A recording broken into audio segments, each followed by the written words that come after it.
Valappad high school ഗ്രൗണ്ടിൽ നടക്കുന്ന അഖില Kerala ബൊക്കോ juniors football ടൂർണമെന്റിൽ മൂന്നാം ദിവസത്തെ മത്സരത്തിൽ പെനാൽറ്റി ഷൂട്ടൌട്ടിൽ സിദാൻ ബോയ്സ് കരുവന്തല ഗ്രാമവേദി അഞ്ചങ്ങാടിയെ തോൽപ്പിച്ചു.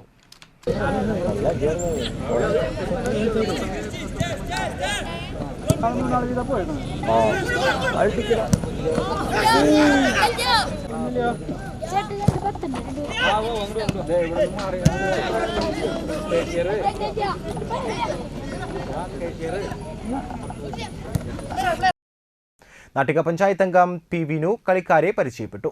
സംഘാടക സമിതി chairman Lal Kachilam, convener K Bharathan, K S Manikandan, P S Bijoy, K S Radhakrishnan എന്നിവർ പങ്കെടുത്തു. ബുധനാഴ്ച ബ്ലൂ മൂൺ തൃശൂരും ഓർബിറ്റ് അബുദാബി ടീം ഓഫ് പഞ്ചവടിയും തമ്മിലാണ് മത്സരം.